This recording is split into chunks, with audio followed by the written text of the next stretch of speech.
2024년 1월 16일 말씀 묵상하겠습니다. 함께 기도하겠습니다. 하나님 감사합니다. 우리를 택하여 주시고 구원하여 주셔서 감사합니다. 우리의 어떠함 때문이 아니라 우리를 향한 하나님의 사랑 때문에, 또한 자신의 언약을 신실히 이루신 하나님의 성품 때문에 우리에게 베푸신 은혜에 감사합니다.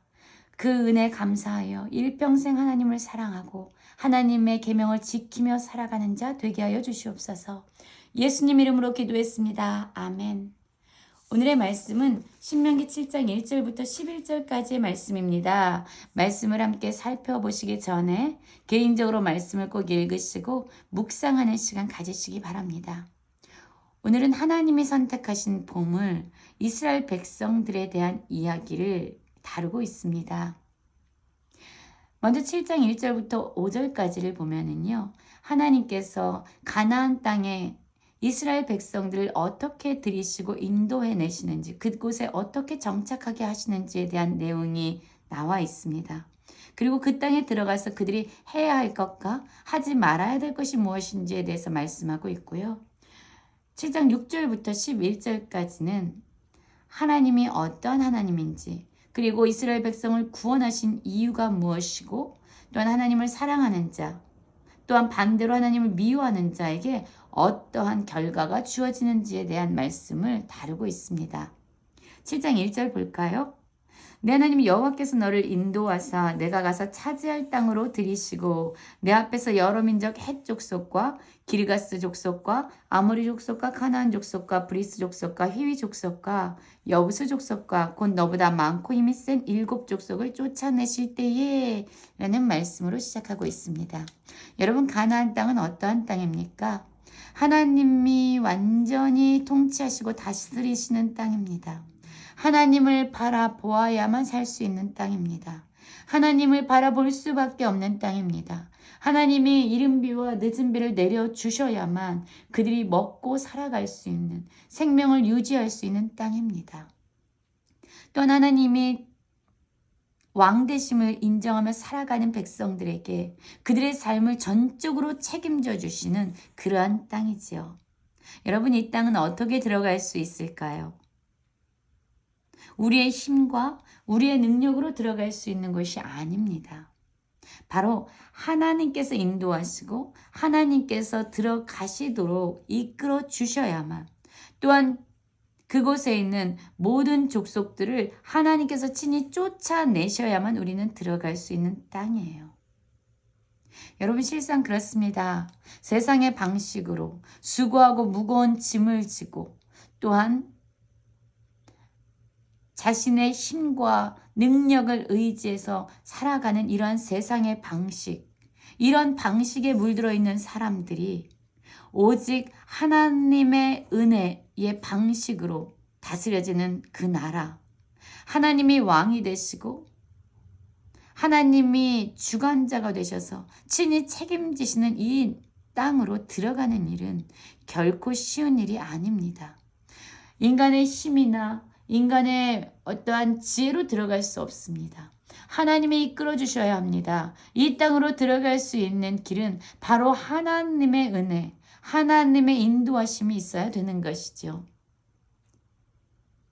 그래서 이스라엘 백성을 하나님이 약속하신 이 가나안 땅으로 들이시는 그 주관자, 그 주권자는 바로 여호와 하나님이 되시는 겁니다. 하나님이 쫓아내신다고 말씀하고 있어요. 하나님이 인도하시고 하나님이 들이신다고 말씀하고 있습니다. 또한 2절 보면 이렇게 말씀합니다. 하나님 여호와께서 그들을 내게 넘겨 그 땅의 민족을 이스라엘 백성에게 넘겨주시는 분 역시 여호와 하나님이시라고 말씀하고 있습니다. 또한 이스라엘 백성으로 하여금 가나안 민족, 그 땅을 차지하고 있는 그 민족을 치게 하시는 분도 역시 하나님이시라고 말씀하고 있습니다. 하나님은 이 땅에 이스라엘 백성이 들어가고 정복하고 정착하도록 이끄시는 지도자가 되시고 인도자가 되시고 주권자가 되세요. 그러면 그때 이스라엘 백성은 무엇을 합니까? 하나님께서 그들을 쫓아내시고 그들을 치게 하실 때에 이스라엘 백성은 하나님의 말씀에 온전히 순종해서 그들을 진멸하는 일을 해야만 합니다. 여러분, 그렇습니다. 하나님이 하시는 일이 있고 우리가 하는 일이 있습니다. 하나님이 말씀하시지도 않았는데 하나님, 내가 이렇게 주님을 섬기겠습니다 라고 말하는 것은 믿음이 아닙니다. 진정한 믿음, 진정한 순종은요, 하나님이 말씀하시는 것만 행하면 되는 거예요. 하나님께서 가나안 땅을 넘겨주시고 치게 하신 것이니 너희들은 싸워 진멸하라 라고 말씀하시면 어떠한 상황과 어떠한 위협 가운데서도 어떠한 두려움 속에서도 우리는 하나님의 명령에 그대로 순종하며 나아가야 되는 거예요. 그리고 그 땅에 들어가서 여러분, 이스라엘 백성들은 해야 할 일과 하지 말아야 될 일이 있습니다. 하나님이 바로 그것을 말씀하고 있어요. 그 땅에 들어가서 하지 말아야 될 일을 언급하고 계시는데요. 그들과 어떤 언약도 하지 말며 그들을 불쌍히 여기지도 말 것이고 혼인하지 말고 내 딸을 그들의 아들에게 주지 말고 그들의 딸도 내 며느리로 삼지 말라라고 말씀하고 있습니다. 가나안 땅에 들어가서 하나님이 약속한 땅에 들어와서 이스라엘 백성은요, 하나님만 바라보고 하나님이 왕이 되시는 그러한 삶을 살아가야만 합니다.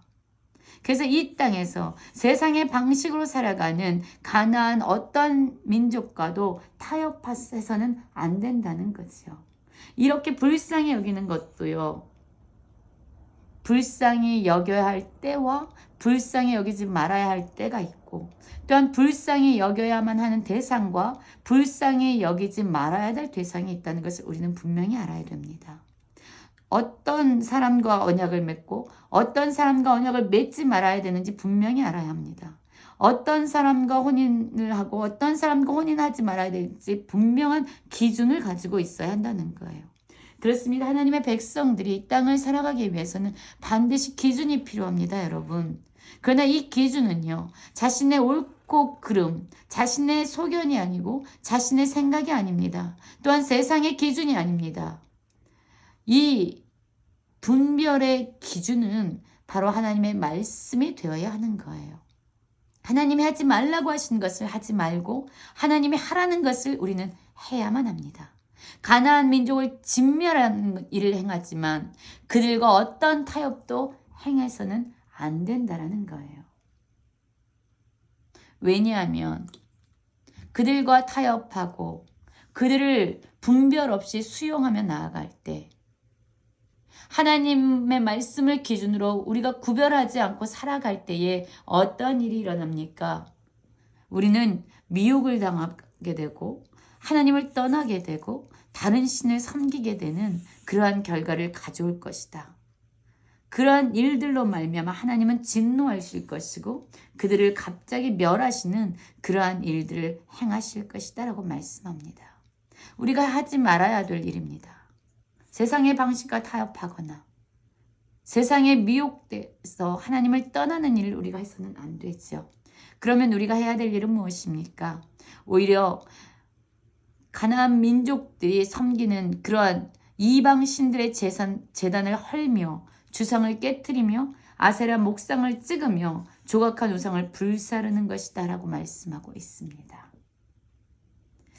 여러분, 우리는 어떠한 것을 기준으로 살아갑니까? 하나님의 말씀을 기준으로 하나님이 하라는 것을 하고 하나님이 하지 말라는 것을 금하고 있습니까? 무엇을 하고 하지 말아야 되는지 분별할 수 있는 그러한 기준을 하나님의 말씀으로 삼고 살아가는 저희가 되기 원합니다. 7장 6절부터 11절까지 보면은요, 하나님이 어떤 하나님이신지에 대한 말씀이 나와 있습니다. 너는 여호와 내 하나님의 성민이라. 그렇습니다. 우리는요, 우리의 정체성이 바로 하나님과의 관계에서 규정되었습니다. 우리는 누구입니까? 하나님께 속한 하나님과 관계 맺은 성민이다. 거룩히 구별되어진 백성을 이야기합니다. 여러분이 거룩할 성인데요. 거룩하다라는 것은 구별되는 것입니다. 구별되다. 이 구별되는 것은 기준이 있지 않습니까? 세상과 구별되어지는 거예요. 기준이 다른 겁니다. 세상의 사람들의 사는 방식과 그들의 기준은 바로 자기 자신이에요. 그러나 하나님의 백성들의 기준은 하나님의 말씀이 되는 거죠. 그래서 그들은 세상과 구별되어진 거룩한 백성이라고 하나님은 그들의 정체성을 규정하고 계십니다. 그럼 하나님은 이스라엘 백성들을 왜 성민으로 선택하시고 그들을 구원하셨을까요? 하나님이 지상 만민 중에서 이스라엘 백성을 자기 기업으로 택하셨다라고 말씀하고 있죠. 그런데 이 택하심은요, 이스라엘 백성의 어떠함 때문이 아닙니다. 그들의 힘이 세고 능력이 많고 가진 것이 많고 지혜가 많아서 그들을 택한 것이 아니에요. 오히려 이렇게 말씀하고 있습니다. 너희를 택하심은 너희가 다른 민족보다 수요가 많기 때문이 아니니라. 너희는 오히려 모든 민족 중에 가장 적으니라 라고 말씀합니다. 우리의 어떠함 때문이 아니라 우리의 약함에도 불구하고 하나님은 우리를 택하시고 우리를 기뻐하십니다. 그러면 왜 우리를 선택하신 것일까요? 바로 뒤에 말씀이 나오죠. 여호와께서 다만 너희를 사랑하심으로 말미암아 또는 너희의 조상에게 하신 맹세를 지키려 하심으로 말미암아 자기의 권능의 손으로 너희를 인도하여 내시되 너희를 그 종되었던 집에서 애굽 왕 바로의 손에서 속량하셨나니 라고 말씀하고 있어요. 하나님께서 약하고 연약한 우리를 구원하시고 택하신 이유는, 그리고 기뻐하신 이유는 우리의 어떠함 때문이 아니라 우리를 향한 하나님의 사랑, 그리고 자신의 언약을 신실하게 이루시는 하나님의 성품으로 말미암은 것이다라고 말씀하고 있습니다. 그렇기 때문에 여러분, 우리에게 가장 중요한 것은 바로 하나님이 어떤 하나님인지 아는 일이에요. 우리를 사랑하시고 신실하신 그 하나님이 어떠한 분입니까? 우리 하나님, 내 하나님 여호와는 하나님이시요 신실하신 하나님이시라. 그를 사랑하고 그의 계명을 지키는 자에게는 천대까지 그의 언약을 이행하시며 인애를 베푸시되 그를 미워하는 자에게는 당장에 보응하여 멸하시나니 여호와는 자기를 미워하는 자에게 지체하지 아니하시고 당장에 그에게 보응하시느니라 라고 말씀하고 있어요. 여러분, 하나님은 신실하신 자신의 언약을 반드시 이루신 하나님이시고요. 우리를 사랑하신 하나님이십니다. 그뿐만 아니죠. 하나님을 사랑해서 하나님의 말씀을 지키는 자들, 즉 하나님이 우리의 삶의 왕 되심을 믿고 인정하며 살아가는 자들에게는 그 자손의 천대까지 하나님은 인애를 베푸실 뿐만 아니라 자신이 약속하신 그 약속을 행하시며 그들에게 은혜를 주신다라고 말씀하고 있습니다. 그러나 반대로 하나님을 미워하는 자들에게는 보응하여 주신대요. 당장에 그를 보응하시되 멸하신다라고 말씀하고 있지요. 여러분, 하나님을 미워하는 것 자체가 징계이고 징벌입니다. 그것 자체가 심판이고 그것 자체가 저주입니다. 하나님이 어떠한 분이신지 알고 우리에게 주신 명령과 규례와 법들을 지켜 살아가는 저희가 되길 원합니다. 무엇을 하고 무엇을 하지 말아야 되는지, 우리를 다스리시는 하나님의 나라에서 하나님의 말씀을 기준으로 살아가는 하나님의 거룩한 백성들이 되시길 간절히 기도합니다.